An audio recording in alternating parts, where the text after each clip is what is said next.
Welcome to ResponseABLE Parenting, the podcast that shows you how to parent in alignment to your emotions, needs, and goals versus your programming, bad advice, and let's face it, outdated strategies that just don't work. You'll get in the trenches support on nervous system and emotional regulation, critical mindset shifts, stronger communication strategies, and more. In this podcast, you'll gain transformational tools that take you from reacting to every frustration to responding with clarity, regulation, and finally setting the example you desire for your kids. I'm Becky Jennings, your new parenting coach, and this is the ResponseABLE Parenting podcast. Let's get into it. I started the program with Becky because I have and had difficulties at home with my 6-year-old. He was very triggered by something, and then I got triggered by that, and it all went together and gave a big explosion. Just after 1 week of Becky's program, also participating in the calls, in the group calls that she offers, and just through the way she's presenting the information, I've already done a lot of work on this topic, but I had a total breakthrough. We are progressing so much at home, and things are getting lighter. I'm feeling more connected to my son, understanding more what's going on with myself, have tools to deal with that. I really feel seen and heard by Becky. And like one of the first things she wrote when we were in personal contact on Instagram is that you're not alone with this. And there was a lot of shame for me on that topic, that me as a mother, I'm not able to handle the situation. It was a great relief to see that in short time, in a few days, now I think in the 3rd week of the program, I've managed changes that I've been trying to achieve for a very long time, for 2 years or so. I'm very happy, and I wish the same for you. If you have kids who are connected to devices, this is going to be such an important episode for you to listen to. I'm talking to Kaylin. She's from the Family Online Safety Institute. Kaylin is going to share so many practical strategies and conversation starters to have with your children all around technology use, age-appropriate boundaries around technology, and tips for evaluating apps and platforms. If you've been feeling a little nervous about your kids' screen use and you don't really understand the platforms that they're using, you don't really understand the apps that they've been on, definitely listen to this episode. It's going to give you a ton of clarity, and it's going to give you the tools that you can actually go and productively speak to your children about screens. Okay, enough yapping on my part. Let's get into the episode. Hello, everyone. Welcome back to another episode of ResponseABLE Parenting. This is going to be a good one, a juicy one, a share one that you share with literally all of your mom friends, because we are talking about digital safety, digital literacy, really what to be aware of and looking out for when your kids have access to the internet. That has been something without a doubt that my kids are just hungry for and craving for, but as I specialize in ADHD, and there is no shot that my ADHD child has access to social media or other apps. So this is going to be a good one to dive into. Kaylin is here. She is working with this company, FOSI, which is Family Online Safety Institute. I mean, guys, we are going to learn so much today about general practices, what to look out for, safety.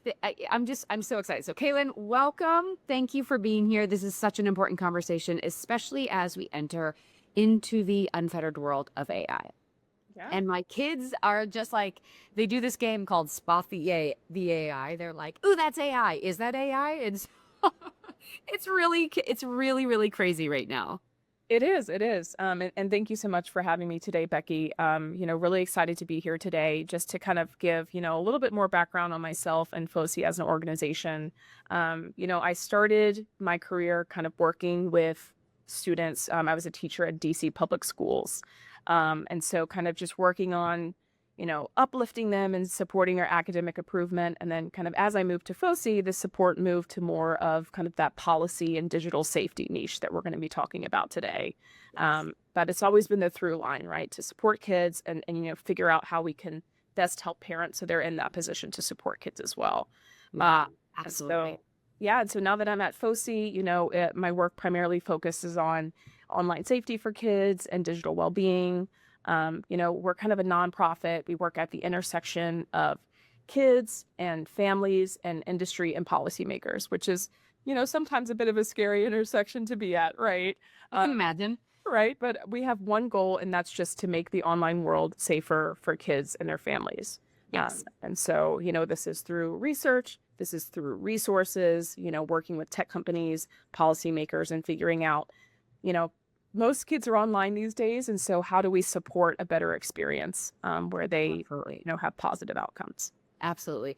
Yeah, it's so challenging too because, my son, he's in third grade and they have access to Chromebooks. They have access to Google at school. At home, they're not allowed to access their iPad without us. They're not allowed to access their computer without us. But sometimes you randomly hear, hey, mom, at school, I Googled blank.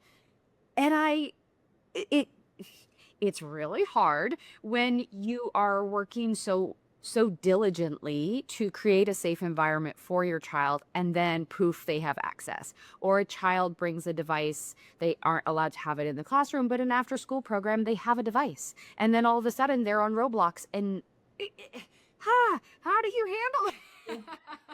Yeah, Yeah. it's difficult because, creating that continuity is hard. We actually just had a webinar last week, our organization, about, how do parents grapple with these tech rules that they may have at home, right? That are very thought out, they're very specific and niche to their family. And then these tech rules in the classroom that are, maybe not as thought out, more kind of a one size fits all solution. And, what are parents to do?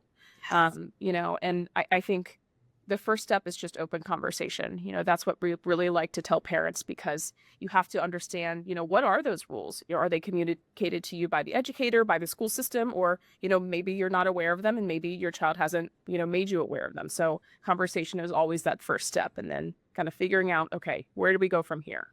Yes, absolutely. We can only do so much. We can only say, we don't have processed food and candy in the house. And then they have a Valentine's Day party and, they're eating all the processed food and candy they can possibly consume. Very similar to the digital aspect where they're like, I don't have access to this. This is very tempting and exciting. And look at all these other people, maybe the cool people, maybe, the friend that you haven't been able to connect with, but they're on their phone. And so that's an opportunity to kind of create that relationship. So there's a lot of pressures. Also, every single child that I know is referencing Roblox somehow, even if they don't play it. How is this happening? Yeah, so Roblox is a very, very popular platform. Yes. It's very interesting that there's kids as young as, 7 and 8 on Roblox, and, as old as, full grown adults in their 50s, right? So, we like to tell parents that even if your child is not actually using Roblox, still having those conversations about online safety and what this platform is, to kind of move that, you know, um, kind of mystic attachment to it, if they're not able to actually access it and they're just hearing about it from other kids, because if you're not able to access something as a child, you're going to want to access it even more. Oh, uh, yes. so those conversations of what the platform is, but also maybe why they are not using it at the moment, right? Is it because we don't think this is age appropriate? Or maybe it's because we want to start with other apps before we move on to Roblox as, kind of a digital test to see if you're, ready for something of this sort. So framing it as a positive, but making them understand that, it's not just a kind of black and white, no, you're not allowed to use it, but why? Why can't you use it? And maybe we'll get to that point where you can join your friends and you'll be able to, hop on Roblox and play all those fun games. Yeah, yeah. I think the fear for many parents, especially in the circles that, I'm my kind of little echo chamber about Roblox, is that the speed at which games can be created and uploaded on Roblox without a huge amount of checks and balances can feel very scary because we don't know necessarily, even with the parental controls, even with sort of like we've filtered as much as we can, things are popping up just at the speed of like a YouTube video, it feels like. So, how do you maybe walk a parent through that conversation of what is allowed on Roblox? What are we looking out for? What would be that like, like that gut feeling that the child can sense as they're like heading down down that wrong game path, I guess you could say? Yeah. Yeah. Absolutely. I mean, I think the first step, and I know that, parents are very busy, and sometimes online safety isn't at the forefront, of their minds. But the first step is, I think that as a parent, you need to be willing to kind of do that background research. So you yourself understanding, what is this platform? what are the benefits? Like connection, making friends, it's creative play. There are, some benefits to it, but, also what are the risks and being realistic about that. I think the next step would be, before even kind of opening that conversation with the child is having a parent download the app and making sure that those parental controls are in place. Because I think that if that doesn't happen, right, and you've got a child that is using kind of the 18 plus Roblox version, that in and of itself is, okay, that's not going to lead to something good. And then I think that, these conversations don't have to be unique to online safety, right? So some of the literacy skills that they're learning outside kind of, face to face can be transferred to the online world as well. Like, you wouldn't talk to a stranger in real life, right? So why would you engage with a stranger on this platform? So kind of making those one-to-one connections so that it doesn't seem so abstract and they understand, oh, this is why this rule makes sense, and they kind of have a foundational understanding. But then also, I guess, just on a deeper level too, is just making sure that, the people and the, forums that they are in Roblox, making sure that those are, you know, um, the right age group and or people that they know in person, and it's not just random people online, because again, that opens the door to some not great stuff. Absolutely, absolutely. I just stepped into the world of my son being able to say hello to one of his friends at the same time on Minecraft. Like that's the stretchiest I've been right now. But yeah, let's talk a little bit about that, especially with the chat and the chat bots and all this new stuff that, a 6, 7, 8-year-old child should not be in the midst of, and yet it's right in front of them all the time. Can you give us a little insight as to what we are now expecting in the chatbot world? Yeah, absolutely. We actually did research back in December, and this was more on kind of the 12 plus age group, but kids are using chatbots pretty much every day, several times a week, and so it's becoming more and more prevalent. And that age is also for younger kids as well. We see that kids are interacting with chatbots as young as 4 or 5. Maybe they're talking to an Alexa, right? So these chatbots aren't just typically the Chat GPT, but it can be like the Alexas or other tech that they may be engaging with in the home. And so I think the most important thing is kind of understanding, and this is very, I guess, specific to this, the tech or, the platform that they're using, is what are its capabilities, right? So if they're talking with a character AI, right, that has that kind of dialogue and that one-on-one kind of emotional connection that it's creating, you as a parent have to make sure, okay, is this even right for my child? Just at a foundational level. And if it is, what are the limits, and how do I make sure that my child knows that this is a piece of tech at the end of the day, right? It's not human. It shouldn't replace human connection. And then, my example with the Alexa, and, maybe even a 5-year-old child, right, saying, hey, Alexa, play this song, you have to make sure that, one, again, parental controls are set up, and two, is this something I want to have in my home, knowing that my child is going to be able to interact with it when I'm not around? Mm, yes, definitely. I mean, I think that is one of my kids' favorite things, is to go over and choose the music. Yeah. And they do get very frustrated when she can't figure out what they're saying, because, they have a little baby voice, right? At the same time. Right. So it's like, Alexa, can you please play? And it's like, she doesn't quite get it. And so sometimes we end up with not the right song. And that is something that, one of the conversations that my older child and I have had is, the reason I'm present when you are accessing YouTube or Google is because, not you are a good speller, but sometimes you misspell something and something else that you didn't intend to shows up. And it is my job to kind of help you make sure we're accessing the right things, we're actually getting to the outcome that you wanted, versus all the other things that show up underneath that kind of start populating that encourage you to click on. And I think that's something that we are experiencing, is maybe they're trying to look up like a little Minecraft video on YouTube. Well, underneath, all these other options show up, all these new things. Like maybe you were trying to figure out how to unlock something in YouTube and you were looking for a tutorial, but now it just shows up this video like scary YouTube things. And they're like, what's scary YouTube, or what's scary Minecraft things? Yeah. And so the curiosity is there and they click on that. So I know that seems almost impossible to prevent, but is that something where it's like we have to be sitting with them on a regular basis, or kind of how do you guide parents through that when it's just like clickable, clickable, clickable, everything is available and just here's your next thing to watch. It never ends. It Yeah. never ends. No. And we've been doing a lot of work on algorithms, right? And, after a child finishes watching one video, it's another and then another and then another. And then you kind of end up, well, maybe what started as like a simple PBS cartoon is now something that's very much adult. And so, I would say for your YouTube example, again, it really starts at the app level, and that is parental controls. So again, parental controls are not kind of the holy grail, but they are a first step, right? In ensuring, maybe they did start at a PBS cartoon and maybe it's not something that I would want them to, view, but it's still kind of child appropriate, if that makes sense, instead of something that's like completely for adults. So I think it's kind of the idea of mitigating that risks, but also knowing that, it is the open internet and the child is probably going to be exposed to these things. And so being able to treat that as a learning moment. So again, those conversations and them understanding kind of, why this isn't good content, how we ended up here.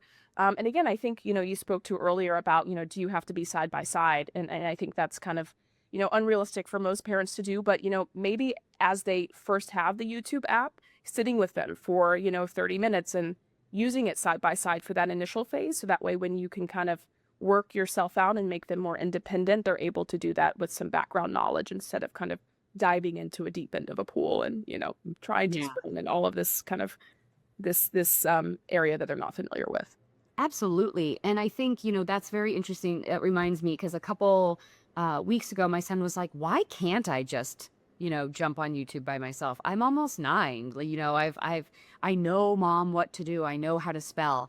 And I said, do you remember like 2 years ago when that really scary image popped up? Because it was like a very distorted face. And I don't even know how we got there, but it popped up and it scared him for several nights. Like he was like, oh my gosh, I can't get that visual out of my head. And that, I was talking to him a little bit about like how he saw something. He was looking over his friend's shoulder who was playing Roblox, and the 6'7" boy, his little 6'7" face. It's been changed and adapted and morphed, and now it's becoming a little bit of a scarier version. And he was describing it to me. He's like the 6'7" face, and it was so frustrating because we were at baseball practice. We were outside using our bodies, being on a team, being physical, and during cleanup, a parent handed the child the phone and the child was on Roblox, and my son immediately looks over because that's super tempting, and he sees a scary face. And it's like all these little practices that you put in place, and then out of nowhere, somebody else is accessing it. But I was letting him know, and tell me if I'm on the right track here of educating him in this way. But I was saying, there are a lot of images, and over time you get desensitized to the impact of these images, which isn't a good thing. And it kind of sets you up for acceptance of a lot of negative, potential bad things that you could be seeing. Yeah. Yeah. I think that's a great way to go about it. And I think, your emphasis on the content itself, aside from, is it YouTube, is it Roblox, but, what are you seeing and how is this affecting you? I think that sometimes when we have these online safety conversations, we kind of leave out that emotional part and that developmental part that, we forget that, our kids they're still in these early phases of growth. And when they see a scary image like that, it stays with them. So even on an emotional level, beyond the, parental controls, we have to figure out, how is this affecting them and how can we make sure that, next time either we lessen the effect that this is having on them or make sure that they're not exposed to it again. But as you were saying, I mean, it was at baseball practice, right? And it was another, child's iPad. So, in some situations, it's pretty much unavoidable because technology is everywhere now, whether it's a friend, whether it's at school, it really is, it's everywhere. So we kind of have to understand that and, not be hard on ourselves because, sometimes we're going to have slip ups and our kids are going to be exposed to things, but it's kind of how do we get back to where we were? Absolutely. Absolutely. And like you were saying, it is everywhere. And it seems like it's interwoven into almost our systems, our strategies, like how we're not using cookbooks anymore. We're using the internet to grab a recipe, but on the side, there's all these videos, and so it is quite literally through the fabric of all of our existence right now. And there are these new bans in school, right? There's these new bans. I know we signed the pledge through LAUSD to wait till 8th grade. And it's wild to me that with a group of, I don't know, I think the class might be all in like 150, maybe 200 students for the 3rd grade class. The goal is to get 10 parents to sign the wait till 8, and we're not there. Wow. And it's wild to me, but are these bans picking up? Are people starting to recognize that there is power in numbers? I know the phone, what is it called? The tin can is starting to get some traction. Are we starting to move back to, we've gone too far on this side? Parents are starting to see that we do need to make the shift. Have you noticed that in data? Yeah, I would say we definitely have. From our research I previously mentioned from December, we did a survey of parents in the US that were parents of teens, and almost 60% of them said that they would support a phone ban in the US. So I think we're moving to that point where kind of parents feel like they're a bit out of options for technology. And so there's been a lot of fear-based messaging. We've seen the consequences of what tech can do to children when it's kind of left to its own devices. And so it almost seems like the natural progression. Well, kind of what else can we do at this point?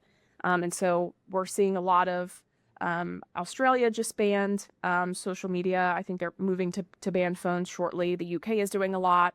And in the US now we have states, right, that are trying to pop up and, we're going to limit social media. We're going to ban phones here. And so it's kind of a bit of a scattered patchwork where you're, depending on where you are or even what school district, right? Some school districts from, town to town have phone bans. Some have social media bans. But, we like to really proceed with caution with blanket bans like this, because it truly is not a one size fits all approach. The risk when you take away technology from kids is that they don't develop the literacy that they need with this technology that they're inevitably going to be having access to. And so if you ban phones up to a certain age, and then all of a sudden a child has a phone, are they going to be ready, and are they going to have developed those skills in order to safely engage with that tech now? So it's a tough one. We're struggling with it too. That sounds like quite the tightrope. I mean, it's Yeah. like, so I guess in terms of age appropriate level to be able to really be tapping in, maybe we talk about time frames, numbers, like for a kid who's 5 years old, is a half an hour a good amount? Or a kid who's 10 years old, are there kind of rough numbers that parents can start to work with and adapt so that their child, again, like you said, isn't so far behind, like they turn 18 and they're like, what is this? Yeah. And everybody else is soaring past them. But also, we're keeping their mental and emotional health top priority. Yeah, absolutely. And, I think it's not kind of exact ages or, kind of rules that you should follow depending on how old a child is, but rather, your child's kind of emotional development stage that they're at. And so it's more of, if a child is 5, like you said, and, 30 minutes of, let's say it's phone time or iPad time, it's not just the time, I would say, but it's more of what device are they using and what does that screen time look like? So is this watching, for example, Bluey, or is this something that's kind of like a brain rot game, right? That's kind of not conducive to their success. And so we really like to differentiate that screen time, because I think that, sometimes you say, well, my child spends an hour, my child spends 2 hours. And so we tend to kind of, put negative associations, but it really is dependent upon what does that screen time look like? For a 10-year-old, was it their hour math homework that they were doing on their Chromebook? Because that also would count as screen time. So just making sure that it's more balanced and there's the healthier versions versus, what we would consider kind of activities or Roblox time, for example. Absolutely. I mean, they really just said it out loud, brain rot, as that game. I mean, I honestly could not have named that more appropriately. Yeah. And what I did notice is you can kind of take some of these games, like the Roblox games, and you can download them individually, which I also noticed. But again, I downloaded it, checked it out, and I'm like, what is this? Yeah. And that is something when my son came to me, I believe he was probably 6, probably around 6. That's when Roblox was still starting to gain a lot of traction, and his friends were starting to play it. And one of the things that I do whenever they ask me, can I start playing X? I will do an hour of research. I'll go check it out. I'll read some stats. I'll see if there's any articles about it. And if it's a clear no, I'll be like, this is why it's a no, right? This is what this is saying. They've gotten really used to the fact that when we talk about tech, if it's a no, it's going to be a no. And they don't love that, right? They're definitely behind in the quote unquote cool side of things. But at the same time, especially with an ADHD brain, which is what we're really trying to create the best environment to thrive, the level of dopamine that provides him and the consistency, he doesn't even have to work for it. It's just there. That for us is like an absolute red flag and a total no, because we're like, we have to be able to teach you tech-free how to get that dopamine hit without it, just because it's just like a fire hose of endless stimulation. And it can be from one to the next, to the next, and the next, and the next. And so we are really managing that in terms of like, when can it be used as a tool? Like you were mentioning, doing the homework or doing a learning game and engaging his brain in that way. He does like, iReady, and he does some other games on there. But usually it is like, we're going to use the screen for something that actually builds it's like value versus like brain rot. Yeah. Essentially. Yeah. And I think that's great. I think, just in listening to you describe that, it's like you found what works best for your family. I think the other thing that I really appreciated from listening to you was just that curiosity piece at the beginning. So when your son came to you and asked about Roblox, it wasn't an immediate no, right? I think it's very important for parents to have an openness and for children to see that openness. And to see that they're willing to look into the platform. They're willing to understand, okay, how does this work? I hear your friends are having it. But I think it's also very important too that you're willing to set that boundary. And so, as you talked with your son, Roblox wasn't an application or a game that you wanted him to use. And so that no was firm. Kind of as I said before, it's like, maybe you'll revisit it in the future, or maybe that's just kind of a flat no, but kind of engaging in that process of you kind of meeting him meeting you, and that mutual understanding goes a lot further than just, no, we're not using that today. Yeah. And especially for the homes that have multiple ages of children, the younger children are always accessing what the older child is accessing. And so that is also a big factor that we take into consideration is he's freshly 6, right? I don't want my little 5-year-old to be seeing a lot of the things that my 8-9-year-old is seeing. Those are such different brains, and we're just not willing to roll that dice. Yeah. Now, in terms of like spotting the signs that your kids, a lot of our kids don't necessarily come out and say, hey, I'm going to be really honest with you. I was on YouTube. I saw this thing. It was really scary. And can we talk about it? Like that's a very rare experience that a child would be so forthright.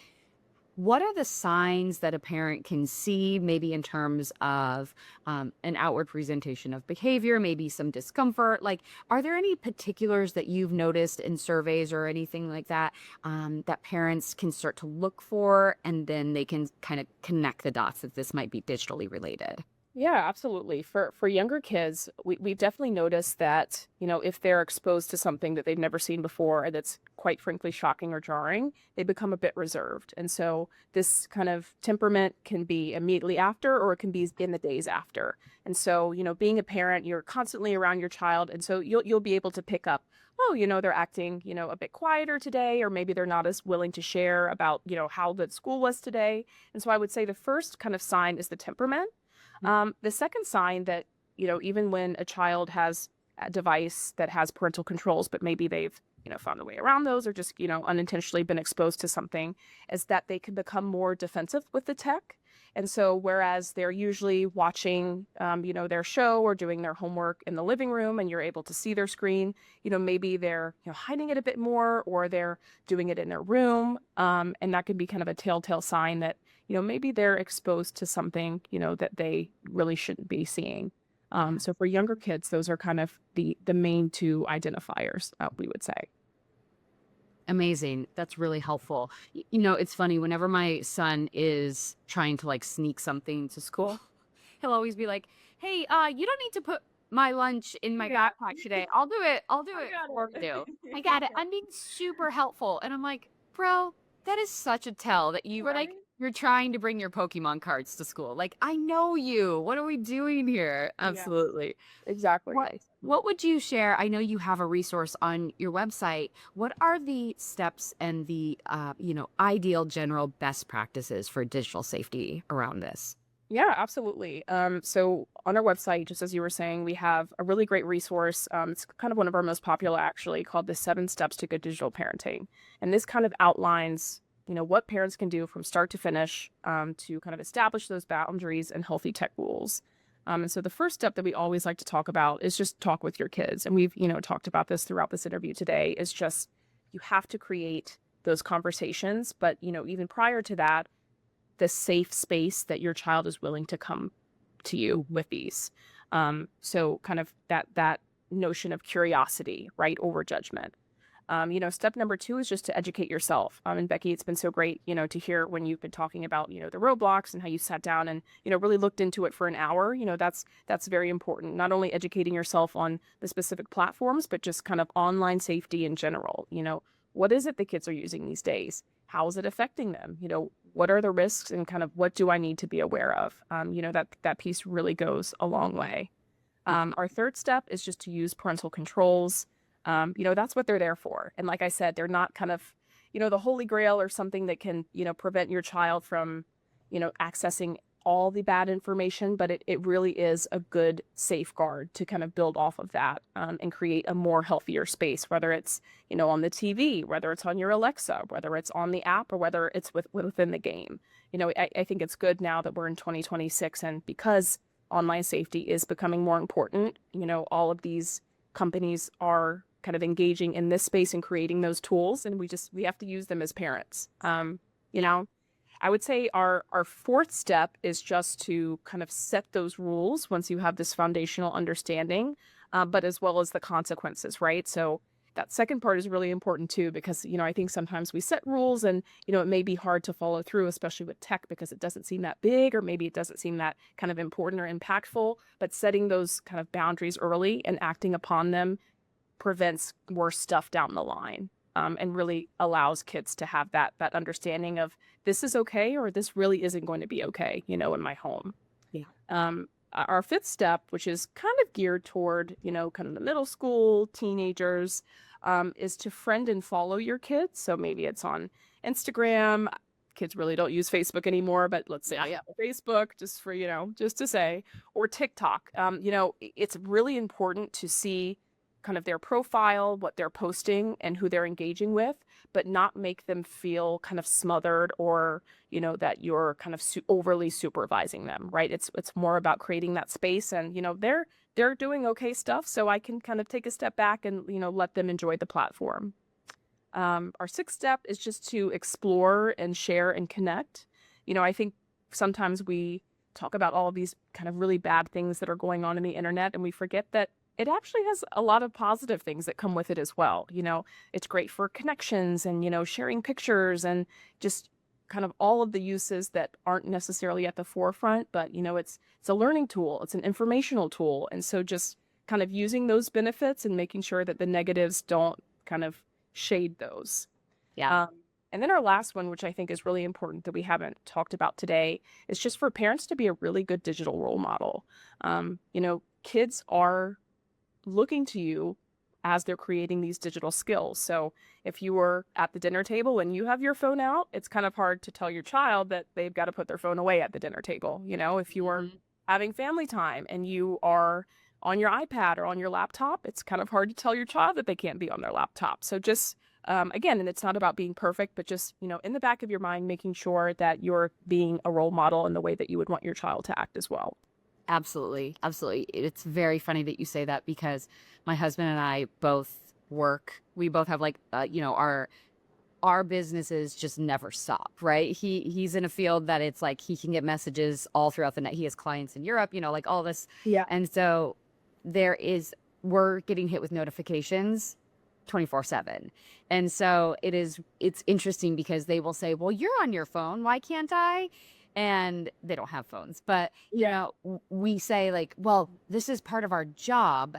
And then also, how am I role modeling that? Like, when does a job stop? Like, what, and so that's definitely been something that we've had to check ourselves as they're starting to call us out on the fact, hey, you're on your phone. Why are you on Instagram? And I'm like, Instagram is essentially where I talk to everybody. And you're right. Yeah. And you're right. Yeah.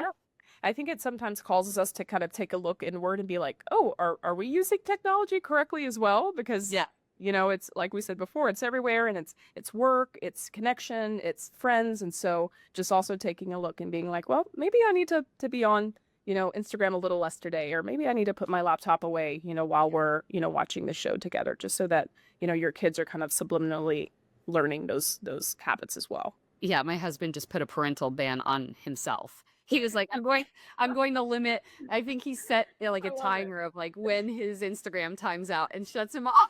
Yeah, that's great though, right? Yeah, he was like, I can't do this anymore. Yeah. Sometimes we as adults need that little push too. So absolutely, I love hearing that. Well, Kaylin, where can everybody find you? How can they access FOSI? Let's give them the information. Yeah, absolutely. So we kind of we have a suite of resources and webinars and a bunch of different tools for parents on our website at FOSI.org.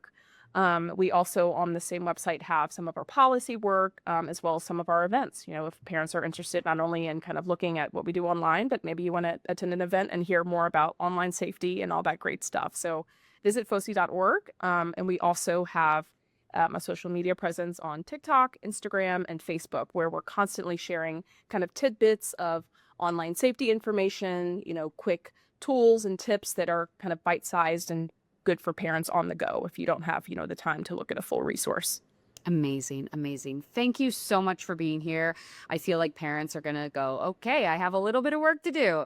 And I know myself, I'm going to go back and check those parent controls because I don't know where they sit right now. And like you said, they can somehow get around these things here and there. So I got to go do my homework as well. So thank you so much for being here, Kaylin. I really, really appreciate it. Absolutely, Becky. It was so great speaking with you. And again, I think everyone has some homework today. But... yeah, we all have homework. All right. Well, everybody, thank you so much for being here. Make sure you share this with another mom who might be interested in making some adjustments as well. So thank you so much. Thank you for listening to the ResponseABLE Parenting podcast. If you like what you heard, please take a moment to rate, review, and subscribe. If you know someone who would benefit from this podcast, I'd be honored if you'd share this episode with them. Until next time, know that you are enough. You are capable. You've made it through all of your hardest days, and we will keep growing on this parenting journey together. This podcast was produced by Kim Kelty and myself, Becky Jennings, and edited by the Kelty Method, Branding and Podcasting.